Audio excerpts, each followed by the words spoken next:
Good evening, everybody, and here we are for the second reveal of the day, believe it or not. Look, I know that a lot happened that was not, I guess, the best action out of me over the last couple of months, but I do want everyone to know that I am deeply apologetic for being as tardy as I am in getting these done. But secondly, I want you to know that it's been on my mind every day from day one. And we are just now getting caught back up, and I'm feeling so much better about being caught up. And from here on, I don't plan on letting this happen again, just to let you know that. So here we are with a roll of 1968D. This is an original machine-wrapped roll. And I'm going to go ahead and start the process because we are just on time getting started here. Just going to go ahead and use my little tool to pry open the ends of the wrapper here. Coin Dragon, Coin Hunter, Malcolm McLaughlin, Jeff Dunn. How's everybody doing today? And here we go. Let's get ready for some action.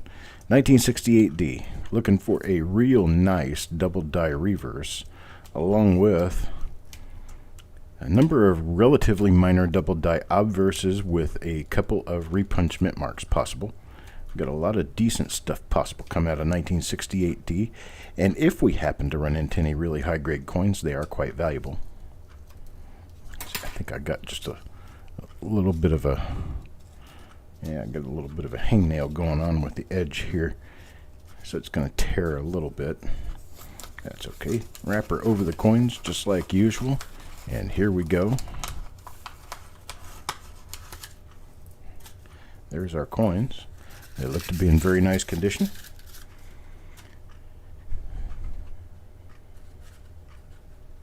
Alright, let's go ahead and get started. Coin number one.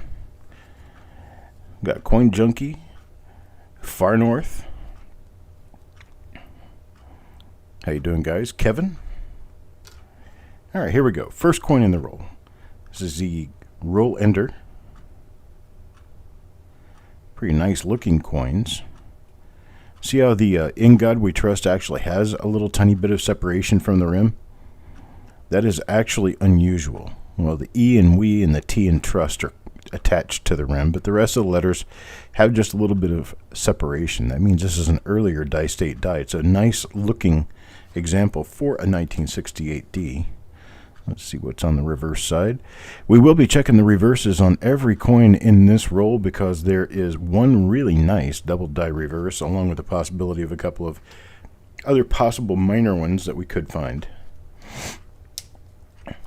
So we'll go all the way through both sides of the coins on this.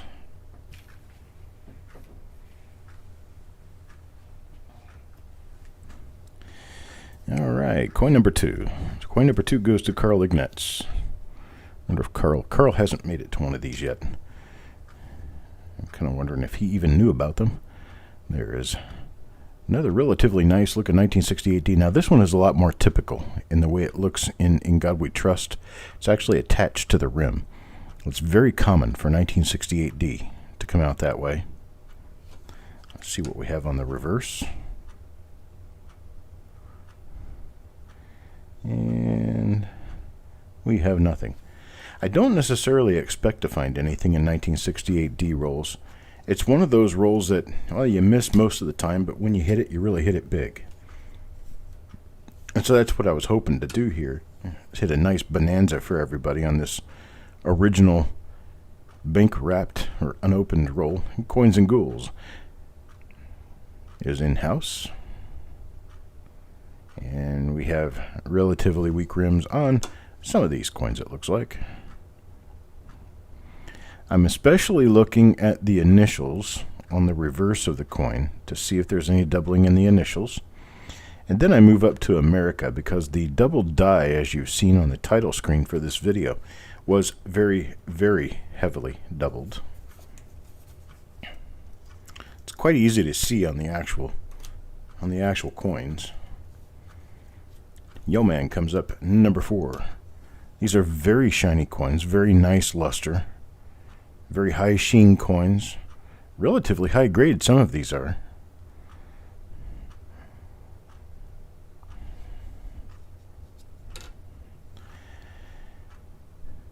Nice 66 red in this. Is a beautiful coin to have in a holder. That's for sure. It appears that this one could be a 66. It's got a little hair stuck on the cent there. Alright, got nothing going on with that one other than it is a very nice high-grade coin. That one's for Yo Man. Now let's do Carl. Carl Ignatz again. 20 rolls with no luck on the DDR. Oh, you wouldn't even want to know. I think I found 3 of them in my life. One of them was in a dealer stock box. One of them was in a circulated roll. And one of them was in a roll I got from the bank. I've never found one in a BU roll of 68D. And probably been through, I don't know, somewhere on the order of 250 rolls, maybe more, of 68D. That doesn't stop me. That might stop some people. Yeah, they're like, yeah, I'll never find one. So the very moment you think you'll never find one, you go through another roll and bam, there it is.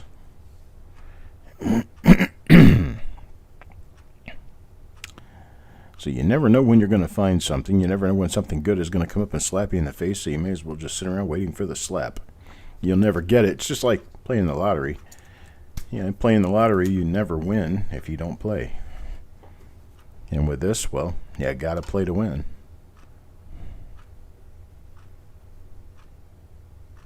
You got a birthmark when you were 12.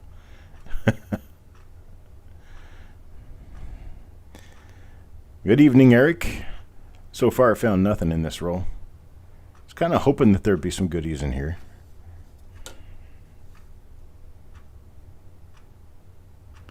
Oh, I found lots of good stuff in bank rolls in the past. It's just not necessarily 1960 AD.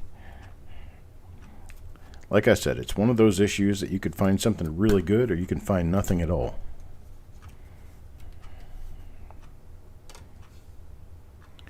And it's always worth giving it a shot once in a while to see if you're going to find something good. To actually look in one of these rolls. This happens to be a somewhat exciting issue to look through, for me anyway, because I've always enjoyed the idea of finding double dies.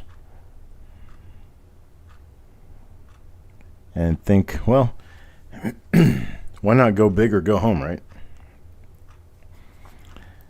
I mean, yeah, your chances of finding a double die in this is, slimmer than finding a double die in 1972, but I think finding a double die in a year where double dies are there but very scarce is more rewarding if you find it.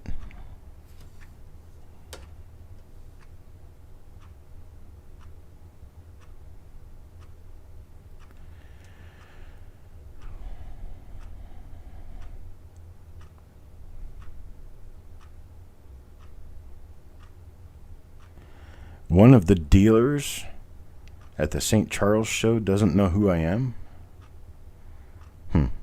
Does Lincoln's, attributes Lincoln's, and doesn't know who I am. That's kind of weird. If you want to publish his name, you can go ahead and show his name. I may know who he is. Techstar. Techstar comes up next. There was a guy from the upper Midwest or the Midwest somewhere at one point in time who tried to get his hand into being a coin expert by writing a book that in large part just took information from other people and republished it. It's not Stan McDonald. Stan McDonald is a pure plagiarist.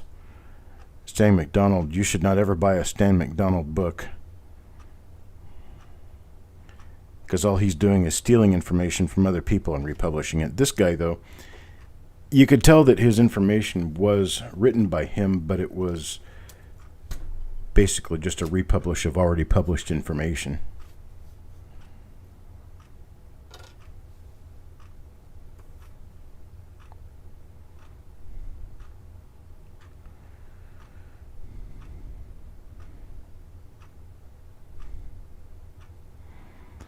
I see Brian Welty's in the house. Hello, Brian. Let's see. I haven't found anything yet. Not necessarily the plan to find anything in 68D, although it is the hope. We have hope here. See this? All this blurriness in the center of the building. This is something they look for when they're grading. You can have a completely flawless coin, and if it's weak in this area, you're not going to get past a 64 or 65 grade. So you could have a beautiful, lustrous, near flawless coin, and if this area right up here in the roof and on the steps is weak, you're not going to get a high grade. That's just the way they work.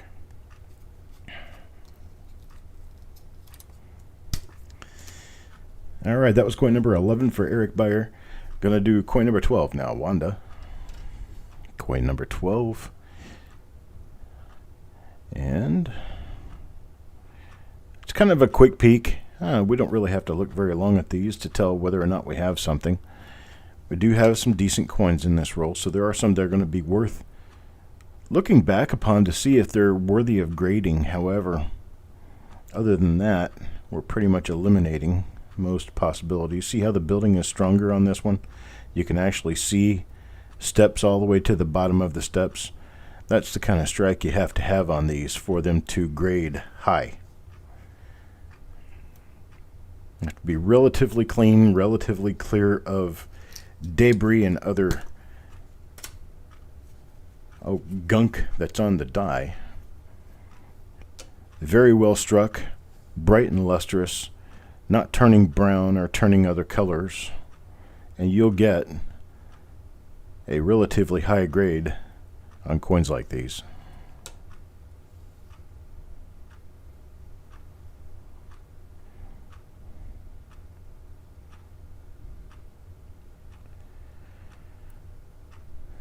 Still looking for that and hope that we're going to find something in here. We're up to coin number 13 now. Under the A in America on coin number 12. Okay. I definitely will. Coin number 12 coming back out again. This one was for Wanda. Under the A in America. It's a hit on the coin. Little double hit right there. That could look like all sorts of things, but it isn't. We do have a really nice break on column 11. Got a small break on column 10. We've got a really nice break on column 1. But that's what it was. Nothing more than that. Thanks for watching. I mean, everybody here is kind of looking out for me, you know. I'm not the only one that's going to spot stuff. Coin number 14 now, Greg Taylor. Coin number 14 for Greg Taylor.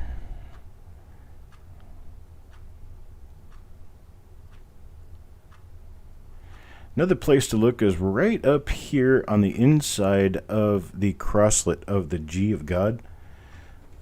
If you're going to have a class 2 double die obverse, you're going to be able to see it right in there. It's going to be right inside there in the crosslet of the G.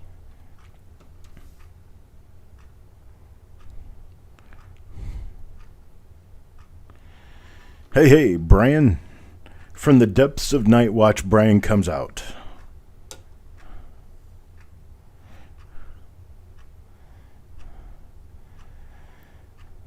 It's okay, kids. Don't be too jealous of him. He had the weekend to spend with his beautiful wife at the lake.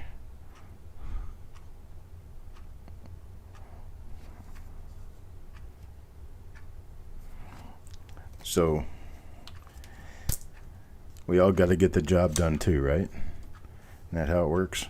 Jeff Dunn coming up now. Master die doubling in 1968, I do not believe so. I don't think there is anything that we have determined as master die doubling for 1968. 1968 is just generally that year that has a totally worn out hub. Time to replace it, which is why they changed the design in 1969. 1969 looks much more like the original 1909 design.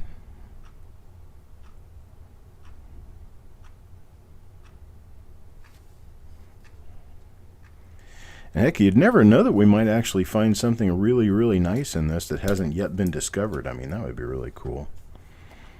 Adam Chambers, coin number 16.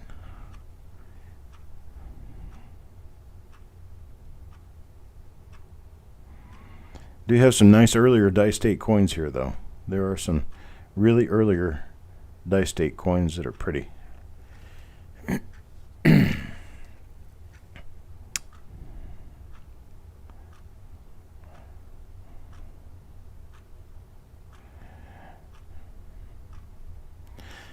Not seeing much of anything on these, though. The stuff around the rim, for the most part, that's actually really tiny rim cuds, which that's kind of normal. I don't know. Rim cuds are not really all that uncommon at all. When you get a few thousand strikes under a die, the edges of the die tend to flake and chip away. So a decent amount of that is rim cud. Some other parts of it could be a slight bit of fold over of sorts. But either way, if you really stare at the rims of a Lincoln cent long enough, or of the Lincoln cent as a subject long enough, you're going to notice that kind of stuff, and especially in the late 60s and early 70s, you're going to notice it a lot. So you get used to it and you just skip over it. It's never really that important to me personally to know exactly what caused everything I see. What's more important to me is to be able to note that something that I see, I have seen a number of times before and will see a number of times again.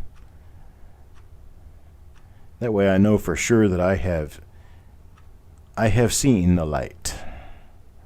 That's right. I have seen the promised land.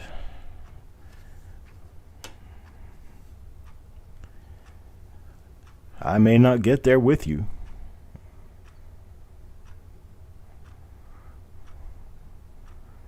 The words of the great Dr. Martin Luther King Jr.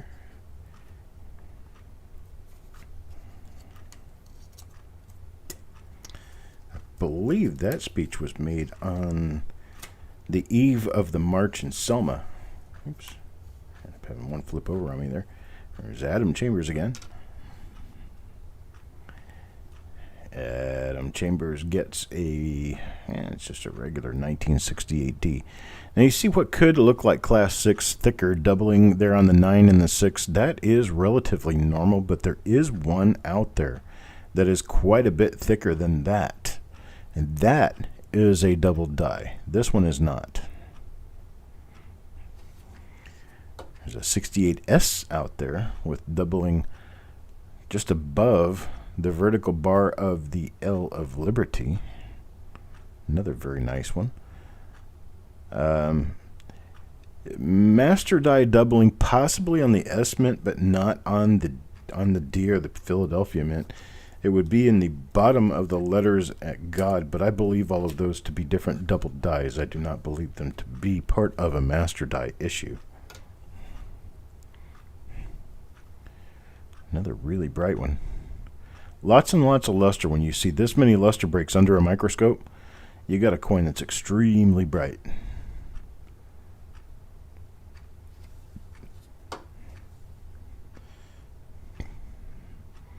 Brian, what do we know about the possibility of any rotated reverses on 1968D? You know of any of those? He'll get back with this when realizes that I spoke to him. Coin Hunter. There's one for Coin Hunter. Let's see what we get. Yeah, it's looking like we got the same repeats of the same dies over and over again, which means that we're not going to find much of anything. 165 degrees on the 68D, so we've got 68Ds out there that are almost a full metal turn coin, with a little bit of an offset on the metal turn by 15 degrees. Metal turn again would be if you turn the coin side to side like a Canadian penny. That's a metal turn. That's exactly opposite the way the United States makes coins, which is coin turn, which is a 180 degree offset from obverse to reverse. Now, if you have a 165 degree offset, you're 15 degrees off of being perfectly metal turn, which is very, very odd. Something that you generally never see. And when I flip coins over, I make sure I turn the design straight up and down to me, just like this. Oh, there's part of a die clash right there.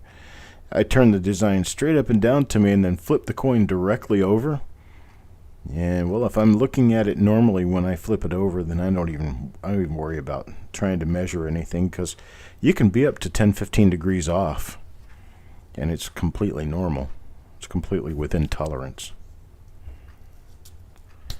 But when you get to be 165 degrees off, you're talking about turning a coin around instead of over to see it properly. How rare are those, Brian?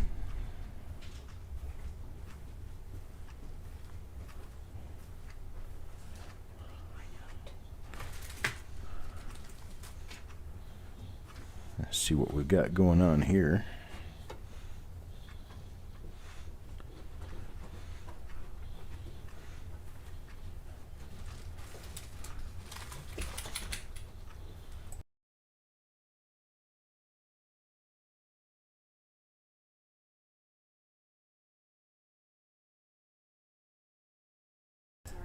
It's all right.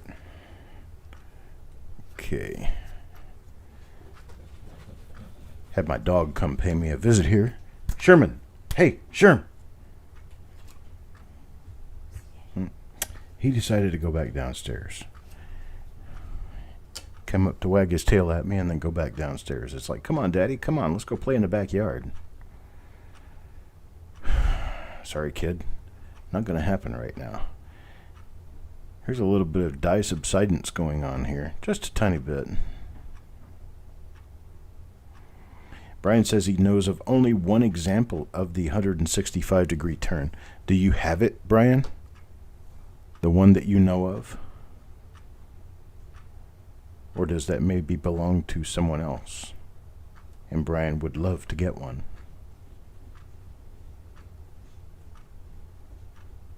So here, once again, you've got weakness in here. You're not going to get a high grade. Oh, affirmative. He does own the one he knows about, and it's probably circulated. Right, Brian? Wexler and Wiles say master die doubling on In God We Trust. Wiles originally listed them as individual listings and has since recanted. And I believe that they are separate listings, because if it were a master die, it would be like the 72. It would be on most of them. AU50. Nice. Nice. So, yeah. I'm not in the camp that believes that the 1968 issue is a master doubled die. I believe it is actual doubled dies. You know, there was one point in time when people thought that the 1962 proof doubled dies, the doubled die obverses that show really nice separation in the date digits, they thought those were a master die double too. And come to find out, nobody could perfectly match one to the next as far as spread was concerned. So that was also at some point recanted. But that was only because those were on proofs. And because they were on proofs, that meant that there was a certain sharpness to the design on proof coins that is not there for mint state coins. And a lot of much more minor things can be pulled out on proof coins than can be on the mint state coins with a little bit of good study. And evidently someone figured out that it wasn't a master die issue for the 1962s. And there are a lot of them.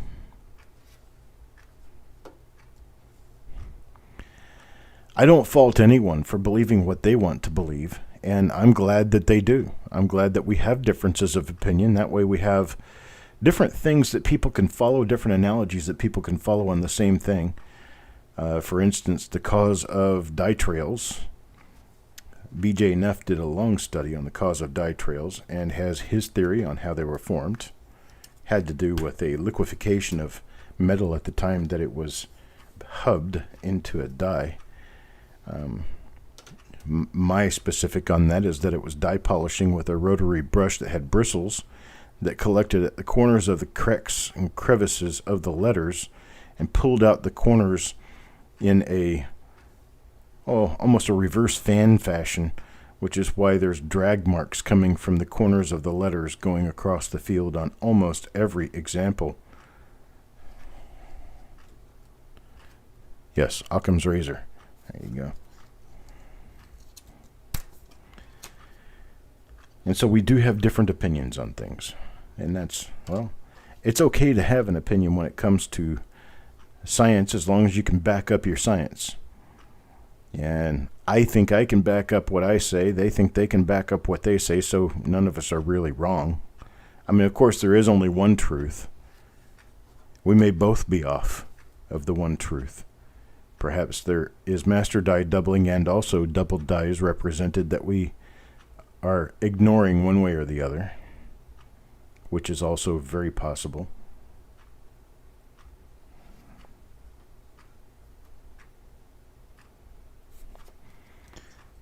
But I don't fault anyone for thinking the way they do and writing on the subject. At least they have enough passion to do so. We end up with issues where things need to be reversed because, well, one person thinks and everyone else follows or also thinks, and then eventually everyone is proven to be wrong in one fashion or another. I mean, Breen has been proven to be wrong as far as the 1958/7 Lincoln cents that actually never existed. But Breen thought they did because of what he saw. Then it later came out that never did they redate a hub in 1958. They were all new hubs created. Turns out that, well, this supposed mark that was believed to be the corner of a 7 popping out of the 8 was actually a die gouge on a master die that wore in different fashions and in different ways and different amounts between one working hub and another working hub. And for the most part, those even came out onto the working dies. So you can see a lot of examples of what are supposed to be a 58/7 on the Lincoln cents. Hey, yo, man. It's yo, man. After this, later on this evening, we're going to be doing a 1971 Philadelphia roll, straight out of a bank-wrapped roll. Then we're going to be doing a 1972 roll, straight out of a bank-wrapped roll. Those came from the same source. I have no idea whether there's any double dies in those or not, but we are definitely going to check and find out. And it appears as though we're going to have a goose egg roll here, but like I said, you can't find them without trying. And this was an original machine wrapped roll, so I had no idea whether or not I was going to find anything in them.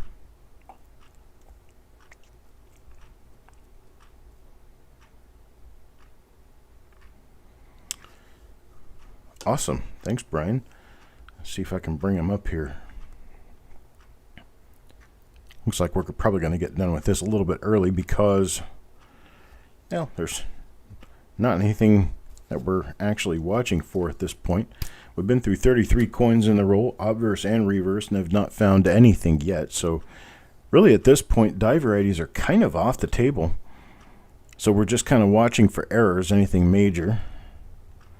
You know, clips, indents, broad strokes, anything like that. Anything that could, you know, slip by and get into a roll.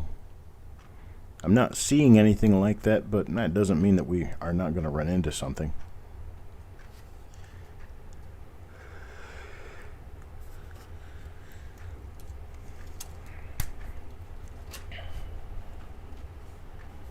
There's Malcolm, just as Yo-Man says. Hello, Malcolm.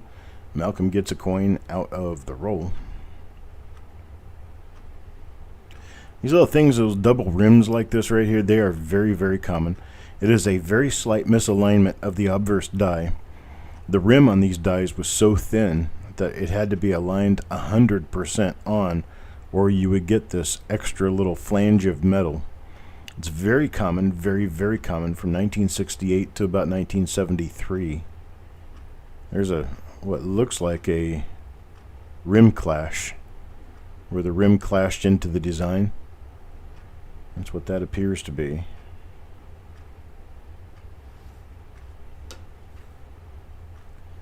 Oops, what was that?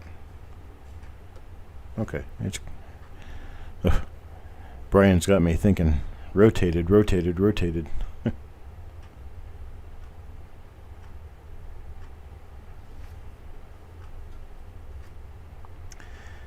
Yo man, I haven't sent that coin in. I actually accidentally mailed that coin to its owner, and I have not yet received it back to send in for grading.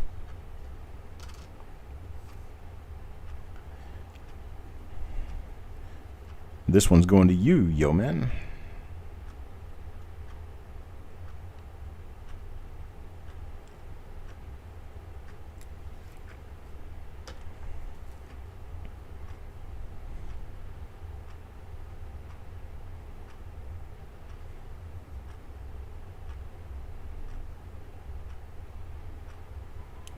Nothing doing.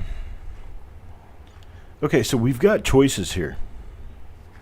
One of the choices that we can make is that I can take about a 5 to 10 minute break between rolls and just go straight in and do the next roll. Or I can wait until the broadcasted time. If I go straight into the next roll and then the next roll will probably be done before 10 o'clock.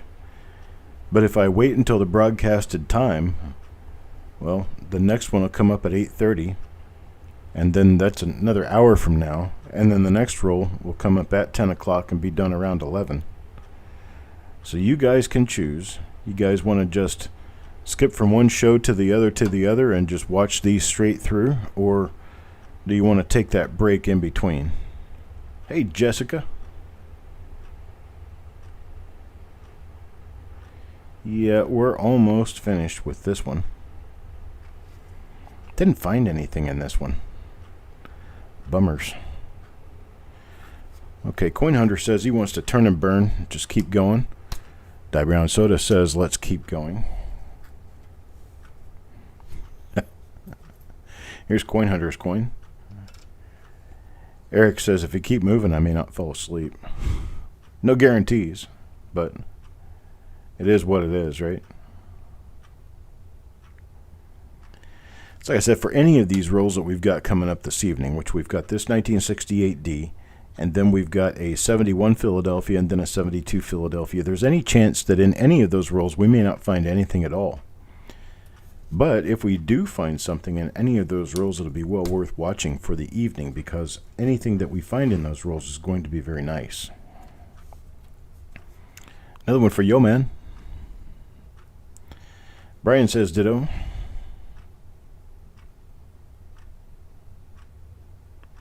Malcolm says fine with him to keep going straight through. So I guess that's what I'll do. I'll give about a 5-minute break between broadcasts, and I'll just fire up the next broadcast and get going. You guys be on the Coppercoins channel to watch for the actual links to the different broadcasts, unless somebody wants to post a link in here for the next one. That way you guys will have that link ready for the next show.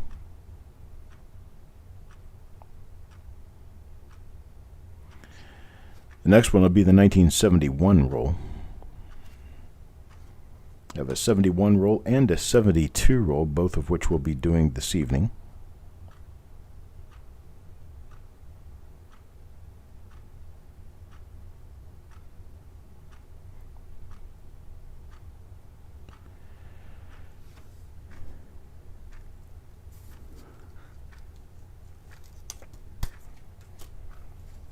And the coin number 41 now. Number 41. Looks like we'll be started on the next one before 8 o'clock. If I keep the pace, we'll be done with that one before 9 o'clock, which means that overall we'll be finished before 10. That's a very strange... That's actually grease or something on the die right there, because that building loses all of its relief toward the corner, but the center of the strike is actually pretty good. So it's got to be a ball of grime sitting on the die. The coin was struck through it, and well, it didn't raise up the corner of the building very well on the coin. That one belongs to Malcolm. That's a nice little greaser.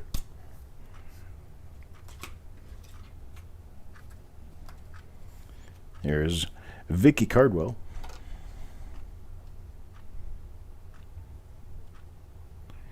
And it looks like I'm going to end up with a nuttin' on this one too.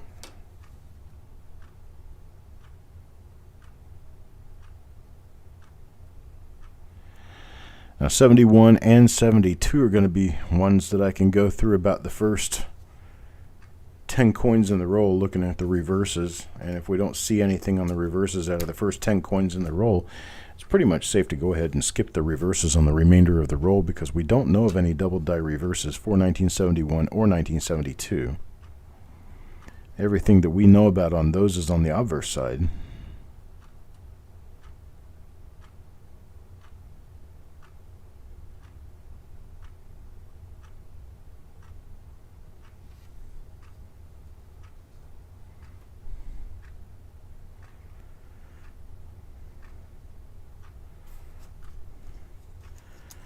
I tell you what, if it's not the Rona, it's E. coli, huh?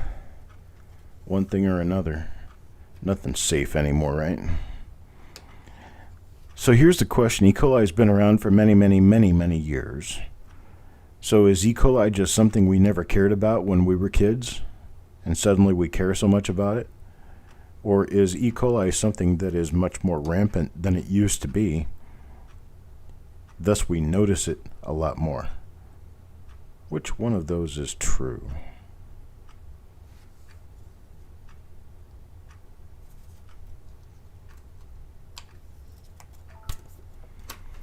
There's number 44. Now for number 45. 45 goes to Malcolm.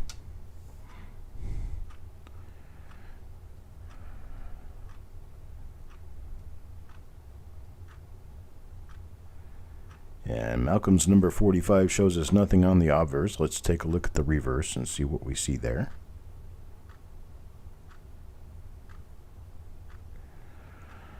Nothing at all. A lot more people now than before.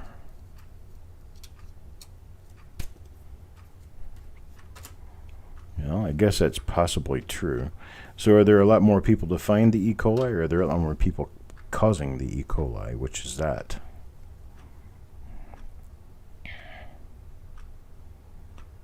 I mean, think about it. Sanitation methods weren't all that wonderful back in the 1910s, 1920s, but you never heard of anyone canceling camping trips because of bacteria. Nobody knew it was there. Or was it not there?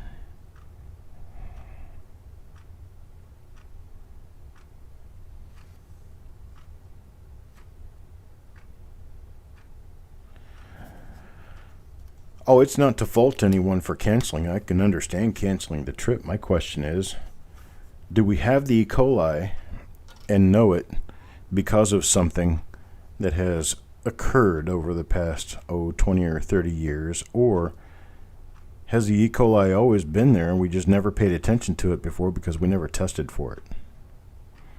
And everybody was fine back then, just as they would be now.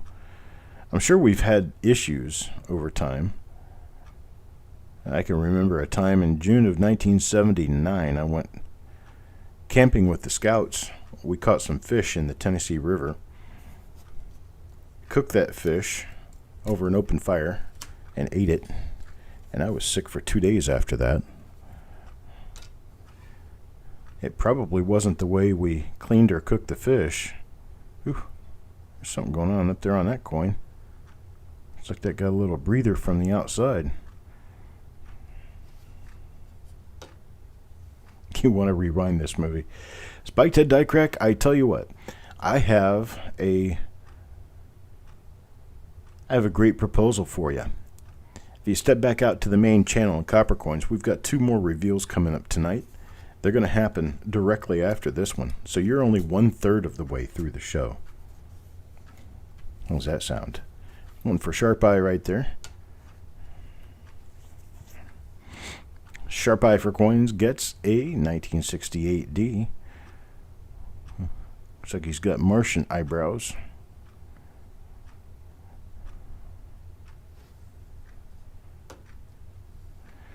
When I was a kid, they didn't do water sampling. And we were also trying to figure out how to make wheels round because they were still square back then. But we liked it that way.